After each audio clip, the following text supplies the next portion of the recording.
Hola amigos, bienvenidos a esta edición de día viernes del portal del Villegas, que, que vamos a empezar con material surgido de nuestra patria, que mientras exista todavía. Como ustedes saben, el señor subsecretario del Interior, el señor Monsalves, viajó o trató de viajar a una localidad, Cañete, y no pudo. Se lo impidieron las fuerzas de la resistencia mapuche o de la reconquista de la tierra o como sea que se describan a sí mismos. Y en virtud de eso, el señor Monsalve nos ha iluminado con una serie de profundas reflexiones que yo voy a compartir con ustedes. Dijo que la violencia en esa zona, en la macrozona sur, no se puede asociar, la violencia que estamos viendo ahora, naturalmente, no se puede asociar al fin del estado de excepción. Eso es prematuro. Prematuro, o sea, antes de tiempo, antes de que esté listo la cocción. Me pregunto así a la pasada, ¿cuál va a ser el evento de violencia que ya va a estar, digamos, digno de ser tomado en cuenta por las señores de las autoridades del actual gobierno? Porque esta violencia, creer que por el fin del estado de excepción es prematuro, a pesar de que uno de los eventos, que fue la quema de 3 camiones, se produjo en una carretera, que era precisamente lo que estaba siendo evitado por la presencia militar, en la ruta 90P. Ahí quemaron 3 camiones. Pero el señor Monsalve insistió en que el estado de excepción y la presencia militar no había significado ninguna diferencia, que durante los meses en que hubo estado de excepción hubo violencia de todas maneras. Y en eso tiene razón el señor Monsalve. Hay que conceder la razón ahí donde sea que esté, cualquiera que sea que la diga, incluso el señor subsecretario Monsalve. Efectivamente, y aquí lo hemos tocado eso, de este punto, uno no impide la violencia desatada por la CAM y otros grupos simplemente poniendo unas personas con uniforme ahí arriba de una tanqueta. Eso quizás por presencia va a evitar que en ese punto específico, en esos metros cuadrados donde está esa tanqueta, o alrededor, unos cuantos metros para allá y para acá, 1 kilómetro para allá y otro para atrás, no se produzca ningún ataque. Pero en todos los demás zonas, en todas las demás zonas en que no estaba la presencia militar, se produjeron efectivamente actos de violencia. El punto central, y lo hemos dicho tantas veces en relación a esto y en relación a todo lo que sucede ahí, no es si hay o no hay una presencia, una mera presencia. Lo que se necesita es una acción, una actividad. Esa actividad supone decisiones del gobierno central, cosa que el gobierno anterior no se atrevió a hacer nunca. Y el actual gobierno no solamente no se va a atrever, sino que no quiere. No se trata que tenga miedo de llevar a cabo las acciones de represión, porque esa es la palabra que hay que usar: represión, captura, detención de los líderes y de todos los que se caigan por delante de esos grupos. No, se trata de que no quieren. Tienen una concepción en virtud de la cual hacer uso de fuerza pública contra estas personas es un atropello a los derechos humanos. Lo de ellos nunca fíjense ustedes qué interesante, cuando llegan a catalogar los actos de estos grupos como violencia, dicen eso nada más, violencia. No hablan de atropello a los derechos humanos. Eso, ellos pueden ejercer violencia, pero no violan los derechos humanos. La violencia de los extremistas, de los combatientes, no atropella los derechos humanos, es una violencia de otra naturaleza. Así que sí, efectivamente, no ha hecho mucha diferencia en lo que respecta al número de eventos, o ha hecho una diferencia menor la presencia militar. Ha hecho alguna diferencia un poco más importante en la psiquis de los habitantes de la zona, que por último se han hecho la esperanza de que hay un poco más de seguridad. Todo eso desapareció. Se acabó el estado de excepción. Ahora, el señor Monsalve se atrevió a decir lo siguiente, y digo se atrevió porque en algún momento se le habrá que cobrarle la palabra, a ver si había sustancia detrás de sus palabras. Dijo: hoy las capacidades operativas de la policía son mucho mayores que hace 2 semanas, o sea, que en el gobierno anterior. No explicó, no nos dijo en qué consisten esas capacidades operativas mucho mayores. Pero estoy seguro que no tienen que ver con una autorización o incluso un mandato para ir en busca de los responsables que todo el mundo conoce con nombre y apellido, y a los que los ayudan, a sus soldados, digamos, a sus sicarios. Está claro que no, porque eso implicaría necesariamente un enfrentamiento. Y eso no lo quiere hacer este gobierno, como no lo quería hacer el anterior, porque este gobierno está convencido de que puede llegar a alguna parte con el diálogo. Eso es la palabra que más utilizan, el diálogo, la mesa de diálogo, el diálogo. Por supuesto, no van a llegar a ninguna parte. Eso por un lado, y por otro no tienen, digamos, tienen una idea acerca de estos combatientes que nunca han combatido a nadie en realidad, sino que asesinan, en virtud de la cual no les parece lícito siquiera pensar en hacer uso de la fuerza policial y militar. Entonces, ¿en qué consisten las capacidades operativas si no se va a llevar a cabo la operación que se requiere, que es ir en busca de los responsables de estos atentados? ¿En qué consiste la mayor capacidad operativa? ¿En que Carabineros va a tener más vehículos para darse vuelta, pero sin hacer nada? ¿Que van a haber más medios de comunicación, pero sin hacer nada? ¿Que van a haber unos drones dando vueltas, pero sin hacer nada? ¿Que van a haber un mayor número de policías, pero sin hacer nada? Pero si esa es la cuestión central, hacer algo. Así que, en fin, o si acaso ha habido en el gobierno secretamente, detrás entre 4 paredes, la decisión de sí ir por estas personas, no lo quieren decir para no crear problemas con el Partido Comunista y otros, y entonces hablan de capacidad operativas, pero yo no creo eso. Yo no creo que se trate de eso. No me imagino a Boric, la psicología y las ideas de Boric diciendo vayan a buscar a esta gente, sabiendo que eso significaría un enfrentamiento. Así es que, ¿en qué consisten estas capacidades operativas? A lo mejor ni siquiera consisten en todas las cosas que yo les dije. A lo mejor no tiene otro valor que puramente verbal. O sea, en otras palabras, es una mentira. Porque no cuesta nada decir, de ahora en adelante la policía va a contar con más capacidades operativas. Sin siquiera pensar en qué consistiría. Pero en fin. Y dijo además otra cosa, que también habrá que cobrarle la palabra en su momento. Por Dios que van a haber cosas que cobrar. Dijo, el gobierno puede garantizar, fíjense ustedes lo que se está diciendo, puede garantizar su decisión absoluta, cuidado con las palabras que usa Monsalve, de proteger la seguridad de las personas. ¿Cómo va a garantizar su decisión absoluta? Volvemos a la misma pregunta. ¿En qué consisten estas capacidades operativas mucho mayores que las del gobierno anterior? ¿Y cómo estarían traduciendo esta garantía de una decisión absoluta por proteger la vida de las personas? Sería interesante, o a lo mejor han llegado a un trato, así escondidos con la CAM. Mire, quemen camiones nomás, quemen máquinas agrícolas, quemen casas, quemen plantaciones de forestales, quemen lo que se les dé la gana, pero no ataquen a las personas.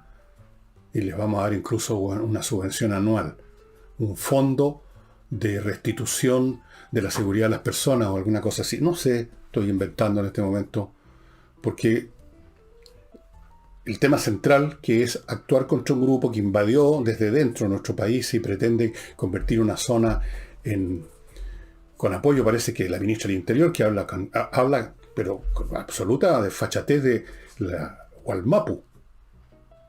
Ya vamos a ir a eso en un momento más, porque esto tuvo repercusiones en Argentina, pero ustedes me permitirán pasar a mi primer bloque. Invierta en USA.cl. Si usted quiere invertir en Estados Unidos, no tiene idea cómo, yo le digo, entre simplemente invierta en USA.cl, o sea, un sitio de internet. Para eso, todo lo que tiene que hacer es prender el computador, ir a esta dirección, y ahí le van a facilitar todo a tal punto que usted lo único que tiene que hacer es sacar la chequera. Le van a mostrar, le van a ofrecer para que usted elija 3.500 franquicias. Cientos de opciones inmobiliarias en Estados Unidos. Casas, terrenos, pedazos de playa, departamentos, centros comerciales, lo que a usted le parezca. Le van a abrir, una vez que usted toma una decisión de dónde invertir, dependiendo en qué estado de ese país, le van a abrir cuenta corriente en la banca de esa sección del país, de ese estado, para que usted tenga ahí el apoyo financiero de la banca norteamericana. Le van a conseguir créditos en esa banca. Le van a apoyar, lo van a asesorar en cada paso que usted dé. Le van a abrir o le van a ayudar a crear una sociedad comercial en Estados Unidos. Todo. O sea, usted literalmente va a la cochihuahua e incluso le pueden, estimados amigos, conseguir una visa de residencia. ¿Qué tal? Y continúo con compreoro.cl, el sitio al cual, si usted acude, le permite comprar oro y plata en lingotes, que ya no se los muestro más, pues se los he mostrado bastante. Vienen en muchas presentaciones, unos lingotes así, más chicos, más grandes, muy chiquititos, más grandes, monedas, todos doblemente certificados. Oro de 24 quilates, plata de 99% pureza. Valores que usted tiene en sus manos, son objetos físicos que usted los tiene en sus manos. Si no quiere tenerlos en sus manos, los puede dejar en la bóveda de compreoro.cl y retirarlos cuando quiera. Por ejemplo, para ir a otra parte con su oro, con su plata. Acuérdese que en ninguna parte del mundo le van a poner pan en la cara si usted quiere venderles oro y plata usted necesita dinero en efectivo, lo que sea. El oro y la plata siempre van a ser recibidos con gusto, siempre van a tener valor y siempre van a tener más valor. Compreoro.cl. A propósito de lo mismo, usted puede hacer la compra en un local en el Mall Plaza Los Dominicos, segundo piso. Y continúo con KM Millas, ya saben amigos, si usted tiene millas acumuladas por sus vuelos, antes que se las borren en las empresas, porque es lo que hacen de vez en cuando sin avisarle a nadie, más vale que si no las va a ocupar mañana o pasado, vaya a kmmillas.cl y las venda. Se las van a comprar a muy buen precio, kmmillas.cl. Y continúo con la Cámara Chileno-Portuguesa, que les ofrece la opción de invertir en Portugal. En Portugal están interesados en que lleguen inversiones, no andan espantándolas, no andan amenazándolas, no andan enarbolando nuevos impuestos. Ellos están dispuestos a recibir su inversión y a cambio de eso usted va a recibir además de todas las facilidades y oportunidades para hacer buenos negocios en Portugal y en Europa en el fondo. Usted va a recibir una serie de beneficios, entre ellos la Golden Visa, que le permite con su familia residir en Portugal. Y hay otros beneficios también. Este es el más importante, la Golden Visa. La condición es que la inversión mínima es de 280.000 euros. No todos tenemos esa plata, pero algunos de ustedes pueden tenerla o pueden conseguirla. Ahí está la oportunidad en todo caso. ¿Quieren conocer más detalle? Entre a goldenvisaportugal.cl, ahí está todo. Y les recuerdo que ya se termina marzo, se terminó hoy día, entiendo que mañana, o sea, mañana para mí, hoy para ustedes, ya es 1 de abril, y ya están prácticamente cerrándose, creo que quedan unos muy pocos días más, empiezan ya los cursos de ajedrez en espacioajedrez.com, cursos para todos los niveles de edad, para todos los niveles de capacidad de juego, en fin. No hay mejor ejercicio mental para un adulto, para mantenerse en forma, que el ajedrez, y no hay mejor formación mental para un niño, especialmente un niño inteligente, que el ajedrez, porque le organiza, le disciplina la mente, lo saca de las distracciones de la internet y todas esas pampiroladas, lo saca de muchas cosas y es un sistema de pensamiento que queda instalado de por vida, se los aseguro. Y ahora continúo con los temas. Vamos a ver entonces en qué se va a traducir estas mayores capacidades operativas de la policía y esta garantía que nos da a todos los chilenos, y especialmente los habitantes de esa zona, que ellos tienen la decisión absoluta de proteger la seguridad de las personas. Cuidado con las palabras, por la boca muere el pez, señor Monsalve. Otro que abrió la boca, ¿quién lo hubiera dicho? Yo pensé que estaba dedicado a rezar a la Virgen, no sé, porque creo que está en España o estuvo, a la Virgen. ¿Cuáles son las vírgenes de España? Hay vírgenes para todos los países, ustedes saben. Acá tenemos la Virgen del Carmen, en Francia tienen la Virgen de Lourdes, creo que hay varias vírgenes en España, pero en fin. No, abrió la boca e hizo una serie de reflexiones de ultratumba, porque yo lo considero un personaje políticamente fallecido ya. No en cuerpo y alma, que le deseo la mejor de las saludes, por supuesto, y que viva todos los años que quiera, pero políticamente está más muerto que un fuego el año pasado. Dijo una serie de cosas que francamente, incluso si se hubiera quedado en Chile y las hubiéramos dicho, este caballero ya no tiene nada que ofrecerle al país. Nada, o sea, ni siquiera un juicio, ni siquiera un discurso, ni siquiera una palabra, porque fíjense ustedes lo que dice. Aquí esto lo noté más o menos textual. Ojalá lleguemos a una constitución que nos una. Abro paréntesis, o sea, todavía el señor Lavín cree que lo que se está pleiteando en la refriega política es cómo nos vamos a unir. Ojalá que nos una, o o habrá que tomar una decisión. Yo me estremecí, se me pusieron los pelos de punta cuando leí esa parte. Luego explicó su voto. Por supuesto, él votó a prueba, como ha votado todas estas cosas, porque él vio la luz hace mucho tiempo. Él era, ¿cómo era? Bacheletista, centrista, derechista, izquierdista, o era izquierdista, bacheletista, centrista, derechista. No me acuerdo cuál de las mezclas, pero cualquiera de ellas es válida porque habría pasado por ellas tarde o temprano. Todas las semanas nos sacaba una nueva combinación. Dijo, voté a prueba porque Chile necesita otra nueva. Nos explicó por qué él cree que necesita otra nueva. No sé si conoce bien la Constitución que todavía está vigente, que fue hecha no por 4 generales como lo pone la izquierda, no fue hecha por la Junta de Gobierno, fue hecha por un grupo de juristas de la primerísima categoría y luego además recibió muchas reformas. Pero en fin, ya eso ya da lo mismo a esta altura, ¿no? Ya quedó establecido que es una Constitución pinochetista espuria. Dijo, voté a prueba porque Chile necesita otra nueva, pero que nos una otra vez. Que sea la casa de todos. ¡Qué amoroso! La casa de todos. O si no, vamos a tener que rechazarla, dijo. Vamos a tener que rechazarla. O tiene que haber una tercera opción. ¿De dónde? Una tercera opción. ¿De dónde? Van a traerlo los alienígenas en un platillo volador, van a venir con... Se va a abrir la nave espacial, va a haber una rampa y va a bajar una especie de robot con una bandeja con una tercera constitución. Salte para el lado, Joaquín Lavín. La casa de todo. O sea, todavía usted hasta en el lenguaje se quedó en el pasado ya. La casa de todo. Si aquí no se está viviendo una discusión, un debate para ver cómo va a ser la casa de todo. Aquí tenemos un grupo que quiere destruir la casa que era de todos para construir la choza de ellos. Ellos están haciendo la revolución, Lavín, ¿todavía no se da cuenta? Están echando abajo o quieren echar abajo todas las instituciones.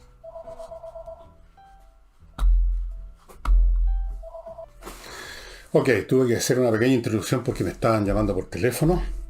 Les decía que Joaquín Lavín no entiende lo que está pasando en Chile, aparentemente, o no quiere entenderlo.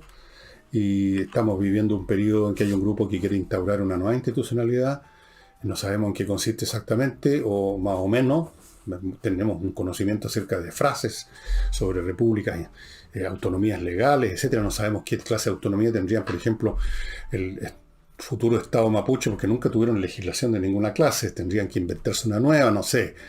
Pero eso es una revolución. Cuando se termina, señor Lavín, cuando hay un grupo que echa abajo, pretende echar abajo un sistema institucional, o sea, cómo funcionaba una sociedad, eso se llama revolución. Eso se llama revolución. No espere que aparezcan las guillotinas para entender que hay un camino. Pero da lo mismo al final de cuentas, porque lo que diga Joaquín Lavín, precisamente por todo lo que he dicho antes, por su huida, diría yo, del país, no sé si está de vuelta, se vino a dar una vuelta ahora o no, no sé, pero es irrelevante. es totalmente irrelevante lo que diga Lavín, y diría yo que Lavín no es muy distinto en esto a otros de su sector que no se han ido, pero que también han caído en la total irrelevancia. Y esto incluye, como ya lo vamos a ver, el señor nuevo, el flamante presidente de la democracia cristiana. Ya vamos a ir a ese tema un poquito más adelante.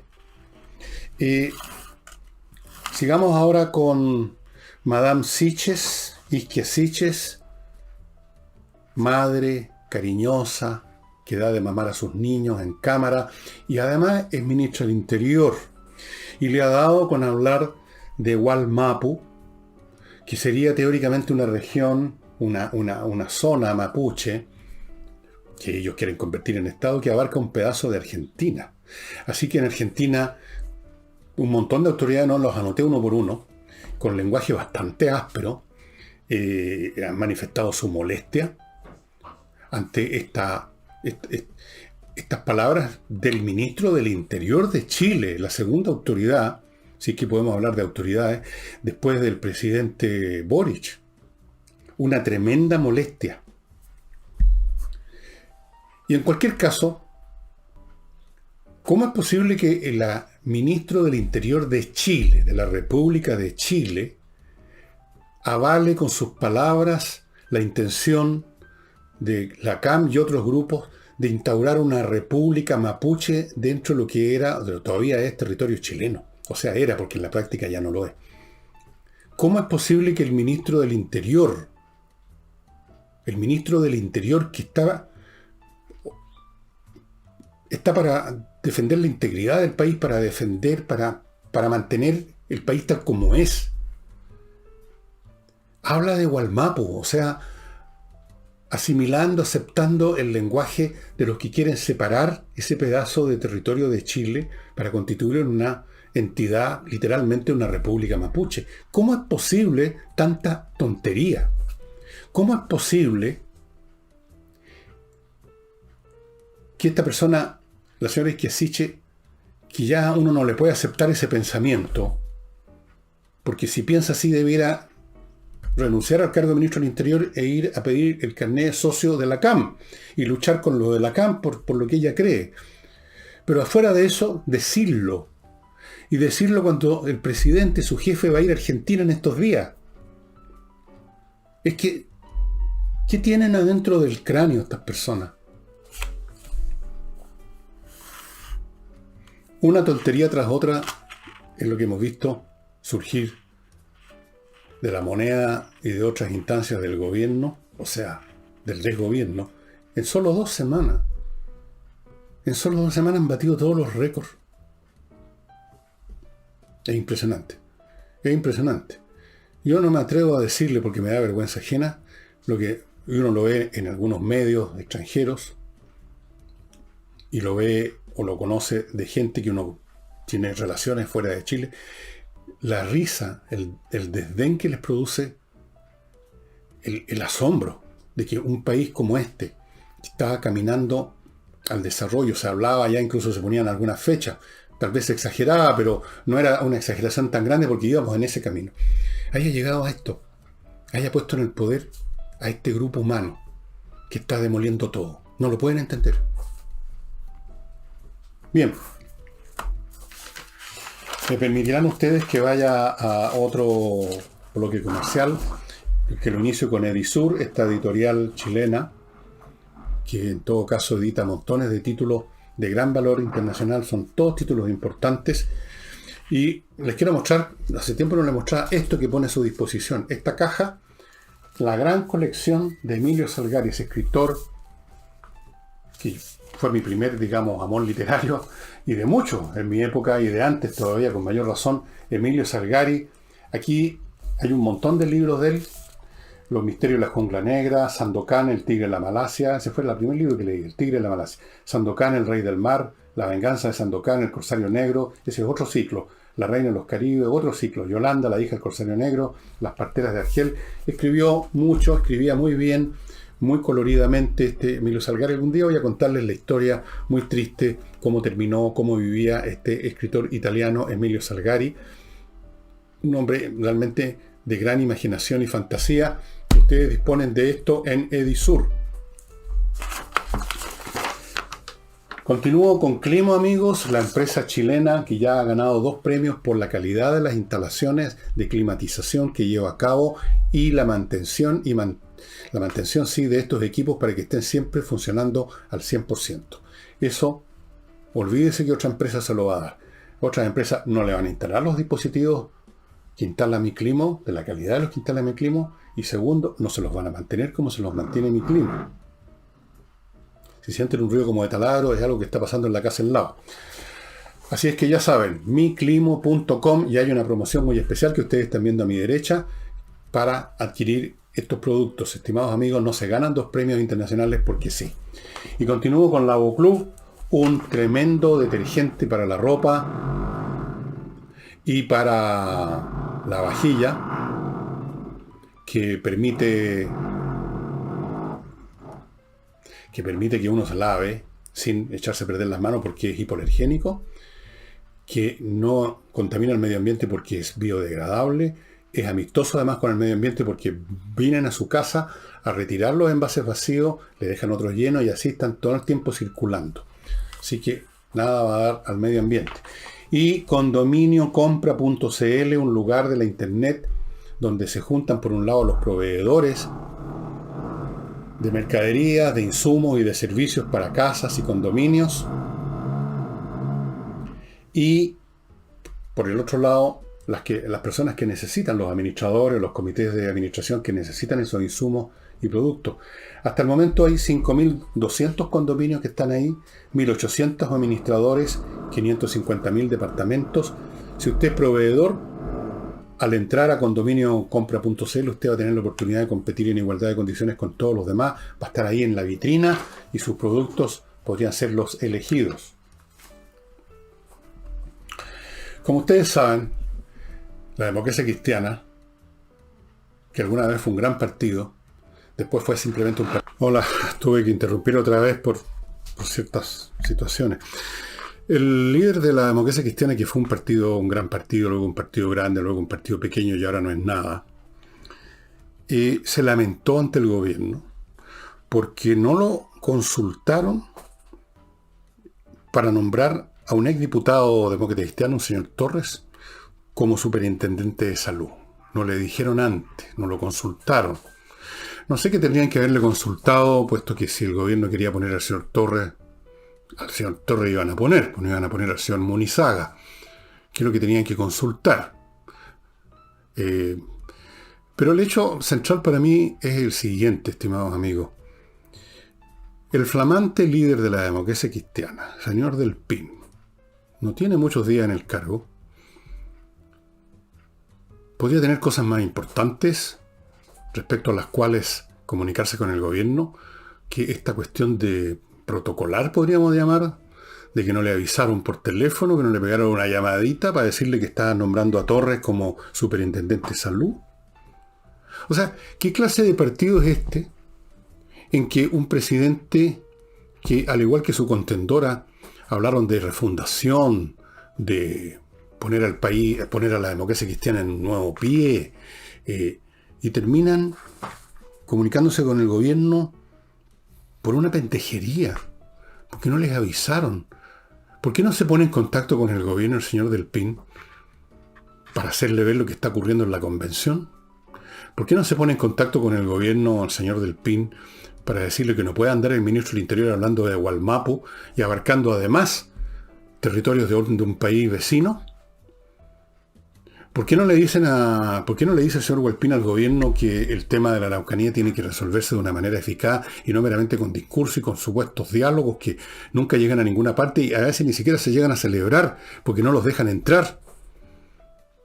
No, está preocupado que no lo llamaron por teléfono para preguntarle: oye, Del Pin, oye, fíjate que te vamos a nombrar al Torre. Entonces le habría dicho: ah, qué bueno, me tiraron una caluguita, una migajita, qué rico. Eso habría sido. De eso estaba preocupado el señor Del Pin. Ya pueden ver ustedes, por el tipo de cosas que preocupan al señor Del Pin, el tipo de partido que es ahora la democracia cristiana. O sea, yo no sé si sigue siendo un partido en realidad. Yo no sé si hay gente detrás del señor Del Pin propiamente tal. Militancia de verdad. Algunas señoras quizás que ya están demasiado en un estado, digamos, de cierta deterioro por la edad o algo así, o caballeros que ya no se les ocurriría tampoco molestarse en salirse de los registros, pero que tampoco van a votar, y no sé, es penoso. Este es otro elemento más del catálogo de la destrucción, de la caída de la estructura política chilena, es ver a un partido como la Democracia Cristiana con un presidente como el señor Del Pin, preocupado en medio de las cosas esenciales que se están ventilando en la convención, por ejemplo, preocupado que no lo llamaron por teléfono para avisarle que a uno de los suyos lo iban a nombrar. Debe haber llamado incluso para agradecer que le tiraron una caluguita, pero no sé. En el plano internacional, amigos, ustedes saben, los rusos, o más bien dicho el gobierno ruso, que dijo que iba a cesar el fuego, que dijo que iba a abrir para que saliera la gente de algunas ciudades que las han destruido totalmente, que dijo que estaban replegando tropas. Una vez más miente. Son los reyes de la mentira. Las dirigencias de estas estructuras políticas que no tienen ningún control de prensa libre, ningún control de partidos políticos distintos. Obviamente que la mentira ahí no tiene límite. No tiene límite. Entonces dicen, estamos retirando tropas, y lo que hacen en el fondo es sacarlas de un lado para ponerlas en otro. De hecho, lo que está haciendo el ejército ruso es salir de aquellas partes donde realmente les han dado una camotera, o no han podido avanzar, y retirarlas hacia la zona que desean conservar como piso, como mínimo, que es la zona que ya estaba en manos de estos rebeldes financiados por ellos desde el año 2014. O sea, esto es un redespliegue militar. Las tropas que estaban aquí ahora las ponemos acá. No es una retirada con todas las significaciones que algunos podrían creer. Luego ha caído, hace rato ya, está en vista del fracaso de sus fuerzas armadas convencionales, está en la onda de las amenazas al mundo. Está, por ejemplo, diciendo que para comprarle su combustible, su gas, su petróleo, hay que pagarle en rublo. Está diciendo que está agitando sus armas nucleares, puso en estado de alerta. ¿Se acuerdan ustedes hace un tiempo atrás Putin a sus fuerzas nucleares? Y ahora un incidente reciente, aviones de combate rusos cargados con bombas nucleares se metieron en una parte por unos minutos sobre territorio de soberanía sueca, unas islas que hay ahí en el mar Báltico. Esos son amenazas. Amenazas con el petróleo, amenazas con las armas nucleares, porque como un matón, como el matón de barrio que no le resultó, entonces ahora dice que anda trayendo en el bolsillo la pistola el papá. Eso es el señor Putin, que está desesperado, y les voy a decir por qué está desesperado. Si ustedes siguen al detalle las noticias de lo que está pasando en Ucrania. Y cuando digo sigo las noticias, no me refiero simplemente a ver un medio, sino que ver muchos, ver videos, ver cosas subidas a YouTube por gente que está en Ucrania, y no meramente informarse con una sola fuente, ni mucho menos, sino que estoy hablando aquí de información que tiene peso y sustancia. Y si uno interpreta las palabras de las autoridades rusas, las maniobras, las posturas distintas que han adoptado, aunque llenas de mentiras en la mesa de negociación, y si uno ve los videos en que aparecen soldados rusos llorando en cámara, contando sus historias, uno descubre, sin muchas dificultades, que el ejército ruso está al borde del colapso. No solamente han recibido palizas en muchas partes, no solo han perdido muchos hombres, no solo han perdido generales, 8 generales o 7 generales, más muchos oficiales, algunos se han suicidado. Un general se suicidó, fíjese usted, interesante, porque descubrió que el 90% de los tanques que estaban bajo su mando no podían funcionar, no podían ni moverse, porque algunos estaban sin motor, se los habían sacado, otros le faltaban piezas esenciales, el mecanismo de tiro, los cañones. ¿Por qué? Por robo, corrupción, porque los soldados rusos, los oficiales les quitan la paga, entonces los soldados rusos que están a cargo de tanques o que están asociados con las divisiones blindadas les quitan piezas para vender en el mercado negro. La corrupción está metida de lleno en el ejército ruso. Este hombre, al ver tal situación, se pegó un balazo. Luego tenemos los desertores.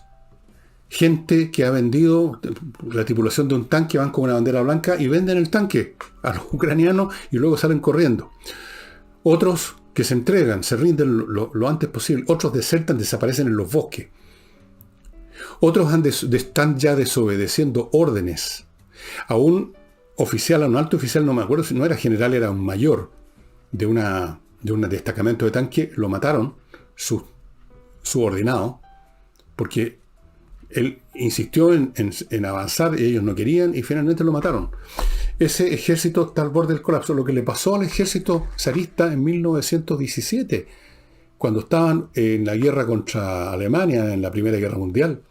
Llegó un momento, después de las bajas, después de que no tenían ningún motivo para estar ahí, que el ejército ruso de esa época dejó de combatir y se retiraron, se fueron.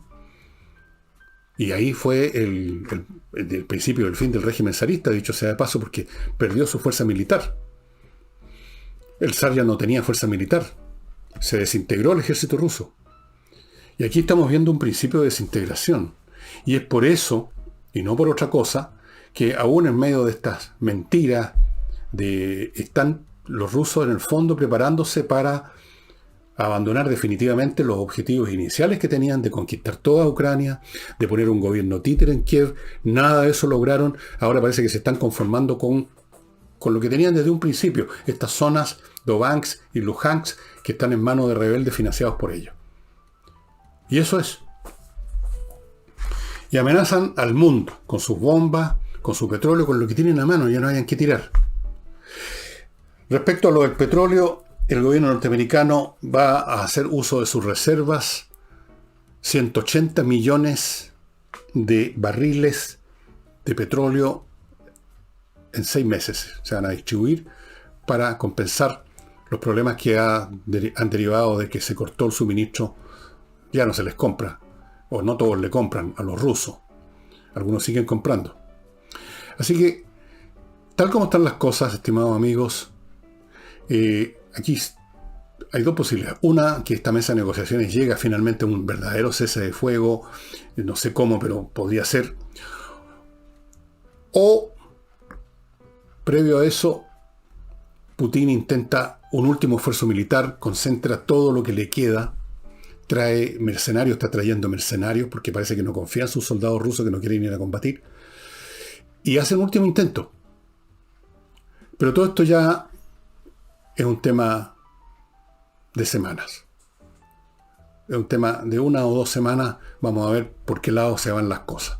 En Ucrania no les creen a los rusos cuando hablan de retirada de cese del fuego, porque han seguido disparando, han seguido bombardeando desde la distancia, porque ya no se atreven a acercarse las ciudades ucranianas. Sacan las tropas de un lado y las vuelven a meter por otro. Están preparados para todo. Los ucranianos se han preparado para todo. Estuvieron preparándose por años. Le tomaron la medida al ejército ruso. Les han dado una paliza tras otra. Los rusos, claro, han podido destruir mucho, porque usted puede destruir, aunque sea un ejército que ya es incapaz de cumplir con sus metas, disparando sus cañones o disparando sus cohetes. Pero no han podido cumplir con ninguna de las metas estratégicas que tenían en mente. Así que estamos acercándonos al fin de esto, creo yo. Es cuestión, bueno, puede ser que no, pero podría ser cosa de 1 o 2 semanas en que veamos un evento totalmente nuevo, un fin de las hostilidades, algún tipo de tratado, o por lo menos de tregua, algo así, porque el ejército ruso está ha sido demasiado castigado y está produciéndose algo peor que sufrir bajas de equipos y de hombres. Está perdiendo la moral interna. Eso es lo que termina por destruir un ejército, es si los soldados, si sus miembros, si sus oficiales pierden la voluntad de lucha y simplemente no quieren disparar, no obedecen las órdenes, desertan o se rinden. Ese es el fin de un ejército, cuando ya no están dispuestos a seguir peleando. Así se producen las derrotas, de hecho. Una derrota no es cuando un bando mató a todos los adversarios, sino que cuando los adversarios ya no quisieron seguir peleando y se retiraron o se rindieron. Eso es una ruptura moral, eso es una derrota. Rusia se encamina a la derrota. Y antes de mostrarles el libro que tengo para ustedes, estimados amigos, permítanme recordarles lifebalancechile.com, que es una empresa que es la única en Chile Primero, que cuenta con equipos especiales para medir todas las variables de su cuerpo, peso, etcétera, grasa. Y segundo, con eso le entrega una guía alimenticia total y completamente personalizada. No una cosa general que le sirve a todas las señoras, o a todos los niños, o a todos los adultos, o a todos los viejos. No, a usted. Van a su casa, le regalan una botellita muy bonita. La mía se me cayó, se me quebró, no se las puedo mostrar. Y le miden todas las variables, le preguntan qué es lo que usted quiere, cuáles son sus problemas de salud, y con eso le entregan una guía alimenticia para usted, y además dispone de una línea abierta todo el día, todos los días, para cualquier consulta. lifebalancechile.com.